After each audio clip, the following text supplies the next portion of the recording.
안녕하세요. 정기사입니다. 이 동영상은 계약관리 두 번째 내용으로 계약서에 대해서 말씀드리려고 합니다. 아주 중요한 내용입니다. 계약서가 어떤 건지 또 조금 재미없을 수 있지만 법으로는 어떻게 규정이 되어 있는지를 말씀드리려고 합니다. 굉장히 딱딱한 얘기를 하기 전에 제가 조금 아이스 브레이커라고 하죠.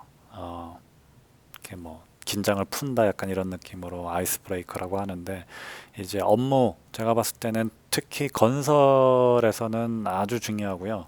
다른 프로젝트 기반 산업에서도 아주 중요한 팁을 하나 드리려고 합니다. 그 팁은 무엇이냐면 계약서를 확인하는 겁니다. 맨 처음에 신입사원으로 어떤 현장에 발령났다. 근데 과장님이나 뭐 대리님한테 저 계약서 좀 한번 볼 수 있나요? 이렇게 얘기하면 아마 속으로 저거 좀 뭐 좀 안 해? 약간 이렇게 생각하실 거예요. 계약서를 확인해야 됩니다. 그리고 왜 그거를 확인해야 되는지 말씀드릴게요. 좀 재미없는 내용일 수 있는데요. 건설산업 기본법에서 제가 말씀드린 도급계약에 대해서 법으로 규정이 되어 있습니다. 첫 번째 내용은 도급 계약의 당사자는 대등한 입장에서 공정하게 계약을 체결하고 성실하게 이행한다, 이런 내용이고요. 그 다음에 두 번째는 조금 중요한 내용이라 제가 빨간색으로 표시해 놨습니다. 도급 금액, 공사 기간, 그리고 여기 대통령령으로 정하는 사항을 계약서에 분명히 적어야 하고, 요거는 제가 다음 슬라이드에서 말씀드릴게요. 그리고 서명 또는 기명 날인한 계약서를 서로 주고받아 보관한다. 그러니까 계약서에 얼마고, 이 도급 계약이 얼마고, 그리고 언제부터 언제까지 하는 거고, 그리고 서로 사인해서 서로 갖고 있는 거죠. 그리고 네 번째는 제가 요것도 나중에 말씀드릴 건데, 이제 공사 대장을 작업일보라고도 얘기하죠. 그걸 적어야 되는 내용은 그냥 넣어봤습니다. 아까 대통령령으로 지정된 사항에 대해서 제가 한 번 더 조사를 했어요. 그거는 건설산업기본법 시행령에서 규정이 되어 있고요. 공사 내용, 이제 뭐 어떤 공사다, 이 내용이 들어가야 되고, 도급 금액, 착수 시기와 완성 시기, 그리고 선급급이나 기성급이라는 내용이 있는데요. 이제 선급금은 공사를 시작할 때 뭐 돈이 아예 없는 상황에서 시작할 수는 없으니까 얼마 정도의 금액을 먼저 줍니다. 그래서 공사를 시작할 수 있게끔 하는 개념이고요. 기성금은 무엇이냐면, 만약에 예를 들어 1,000억의 공사를 계약을 했다라고 하면, 만약에 2년 동안 한다고 하면 24개월 동안 공사를 예를 들어 1,000억에 지낸다고 하면 900억을 가지고 시공사는 건물을 지으려고 하겠죠. 뭐 100억 정도 남긴다고 가정을 해보죠. 그러면은 그 900억을 써야 되잖아요. 근데 그 900억을 24개월 동안 쓰는 동안 900억을 계속 빚을 질 수는 없잖아요. 그래서 돈을 어떻게 계산을 하느냐 하면, 한 달에 그 시공사가 작업을 한 양을 보고를 합니다.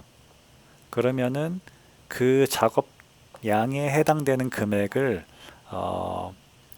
이제 계약을 하는, 여기에 써 있죠. 약정을, 그 약정 기성금의 지급에 관하여 약정을 한 경우에는 각각 그 지급의 시기, 방법, 금액이라고 적어 있죠. 근데 보통 매달이고요. 매달 발주처에 어느 정도 공사를 했다라고 자료를 만들어서 보내면 그들이 검토를 하고 그에 합당한 금액을 시공사한테 매달 줍니다. 그걸 기성이라고 하고요. 이거는 하도급에도 똑같이 적용돼요. 그래서 매달 기성금을 서로 정합니다. 굉장히 중요한 개념입니다. 현장 가면 야, 기성 어떻게 됐어? 약간 이런 얘기 하거든요. 무슨 얘기지? 하면은 야, 이번 달 돈은 줬어? 뭐 아니면 이번 달 돈은 얼마나 받았어? 뭐 이런 개념입니다. 그리고 제가 또 적어놓은 게, 설계 변경, 물가 변동 등에 기인한 도급 금액 또는 공사 내용 변경에 관한 사항인데요. 요거는 제가 다음 동영상이나 다다음 동영상에서 하나하나 말씀드리려고 합니다. 이제 이제 어느 정도 감이 잡히시나요? 그래서 제가 인터넷에 돌아다니는 인테리어 공사 도급 계약서를 따와 봤습니다. 맨 처음 줄부터 한번 읽어보죠. 도급인 누구누구 주식회사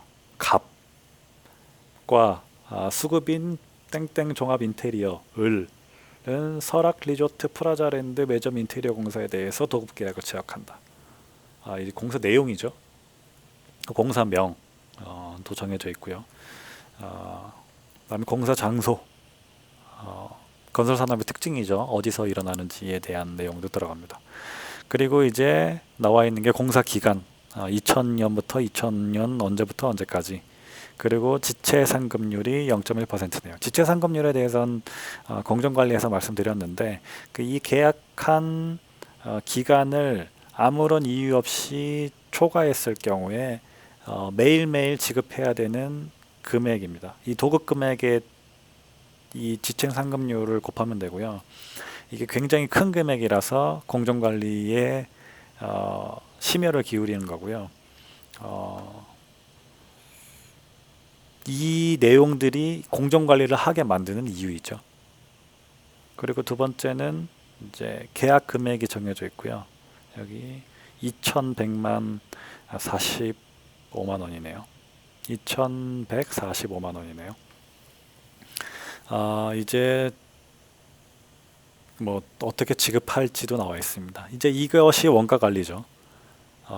그리고 예를 들어 저기 착공부터 준공까지가 얼마인지 정확하게 안 나와 있는데 10개월이라고 하면 이제 원가를 언제부터 언제까지 얼마씩 받겠다, 공사를 얼마나 진행시키겠다, 공정관리와 원가관리가 동시에 이루어지는 거죠. 어느 정도 그 감이 잡히시죠? 그 다음에 하자담보 책임기간, 하자보수 보증금률 이런 것들은 품질 관리에 해당되겠습니다. 건물이 인테리어 공사 끝나고 나서 뭐 물이 샌다거나 이런 일들이 벌어지지 않아야 하니까 이런 것들도 계약서에 명시를 해놓는 거죠. 따라서 계약서를 확인하는 것이 이 현장, 이 공사의 모든 것을 확인하는 것과 비슷한 개념이라고 보시면 돼요.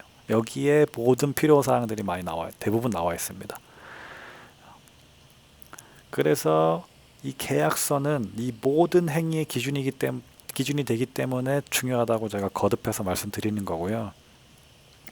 이제 현장에 가자마자 계약서를 확인하는 그 행위 자체가 이 현장에 대한 큰 그림을 확인하는 것이기 때문에 이제 상사분들이 저거 뭐 좀 안 해, 공부 좀 했어, 약간 이렇게 생각하실 거라고 그렇게 생각하시는 거죠. 이제 그렇게 되는 거죠.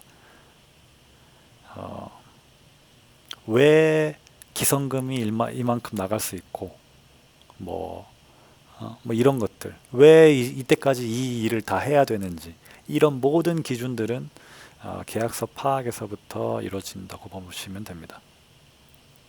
이제 계약서를 한번 보세요.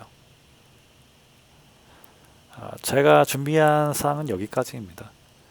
사실은 제가 해외 현장 계약서랑 국내 현장 계약서를 조금 비교를 해드리려고 했었어요. 근데 좀 너무 길어질 것 같아서요.